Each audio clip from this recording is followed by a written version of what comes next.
नाज़रीन, ॿिए पासे बेटनि ते वफ़ाक़ जे वालार ख़िलाफ़ सिंध एक्शन कमेटीअ जे अॻवान जी प्रेस कॉन्फ्रेंस थी रही आहे। अवांखे लाइव ॾेखारियूं पिया।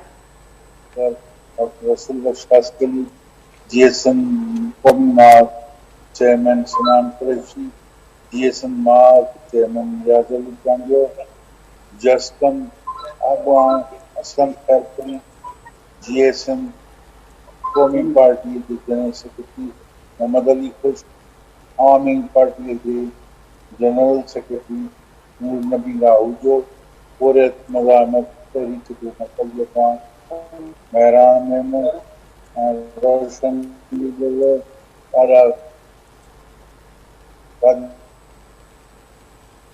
रांटो, दीदार शाम, सिंध जी मिल्कियत आहिनि। वफ़ाक़ के कंहिं बि ऑर्डिनेंस जे ज़रिए सिंध जी ज़मीन ते वालार करण में सिंध जो अवाम उन्हनि जे ख़िलाफ़ ऑर्डिनेंस रद्द थियण ताईं भरपूर मज़ाहमत कयो। ऑर्डिनेंस जारी कंदड़ वफ़ाक़ी सरकार खे यादि रखणु घुरिजे त पाकिस्तान घणक़ौमी वफ़ाक़ आहे, जंहिं में शामिल सभई क़ौमूं बराबरी जी हैसियत में हक़ रखनि। असांजी सरज़मीन का मक़बूज़ा ऐं मफ़तूहा कोन्हे, जंहिं ते इस्लामाबाद जी सरकार जे ऑर्डिनेंस जे ज़रिए वालार करे। पाकिस्तान जे आइन में सभिनी क़ौमी वहदतुनि जी जाग्राफ़ियुनि जो तहफ़्फ़ुज़ यकीन ॾियारियल आहे, पर ही बेटनि ते वफ़ाक़ी अथॉरिटी ठाहिण जो ऑर्डिनेंस ॿुधाए थो त असीं पाकिस्तान जे अंदरि महकूम आहियूं, जंहिंजे करे सरज़मीन सिंध ते इसराईल वांगुरु अथॉरिटी ठाहे तरक़ीअ जे नाले ते कब्ज़ो कयो वियो। पीटीआई जी मौजूदा वफ़ाक़ी सरकार सां गॾोगॾु सिंध जी पीपल्स पार्टीअ जी सरकार सिंध जे बेटनि वारे मामले ते ॿीठी राय रखे, सिंध जे अवाम खे बेवकूफ़ बनाए रही आहे।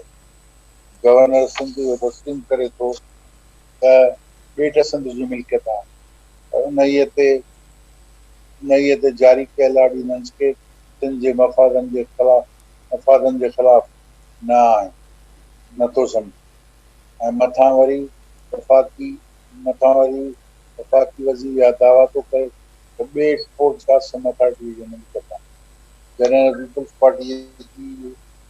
पीपल्स पार्टी हिकु तरफ़ इन ऑर्डिनेंस ख़िलाफ़ बयानबाज़ी करे रही आहे, पर ॿिए वक़्त ताईं सिंध असेंबलीअ में उन जे ख़िलाफ़ का बि करारदाद पेश न करे सघी आहे।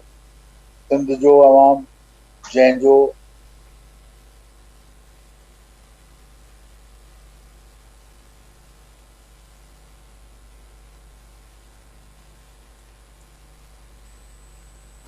ॼाम शोर में सिंध एक्शन कमेटी अॻवाननि जी प्रेस कॉन्फ्रेंस जारी आहे।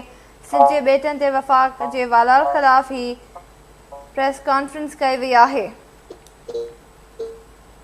ॼाम शोर में सिंध एक्शन कमेटी अॻवाननि जी प्रेस कॉन्फ्रेंस जारी आहे।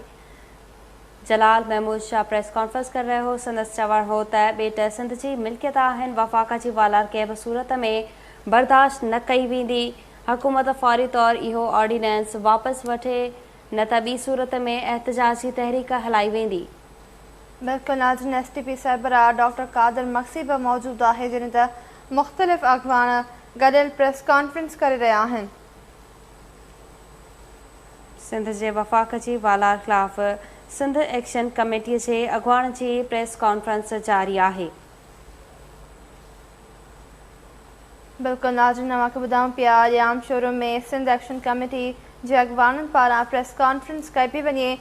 सिंध जे बेटनि ते वफ़ाक़ जे वालार ख़िलाफ़ ही प्रेस कॉन्फ्रेंस जारी आहे, जॾहिं तव्हांखे ॿुधाईंदा हलूं गुज़िरियल कुझु ॾींहं पहिरियां रैली बि कढी वई हुई। वफ़ाक़ जे ॿिटे निज़ाम ख़िलाफ़ एहतजाजी रैली कढी वई हुई, जंहिंमें मुख़्तलिफ़ तंज़ीमनि जा अॻवान शरीक हुआ। अवांखे ॿुधाईंदा हलूं वफ़ाक़ जे वालार ख़िलाफ़ ज़ुल्मनि ख़िलाफ़ कब्ज़े ख़िलाफ़ ही प्रेस कॉन्फ्रेंस ॼाम शोर में सिंध एक्शन कमेटी पारां जारी आहे।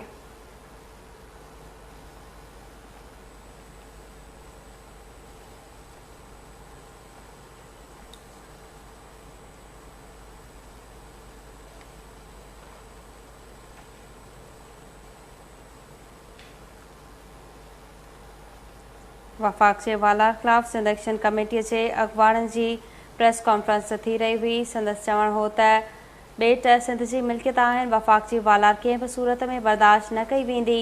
हुकूमत फ़ौरी तौर ते इहो ऑर्डिनेंस वापसि वठे ॿी सूरत में एहतजाज जी तहरीक हलाई वेंदी।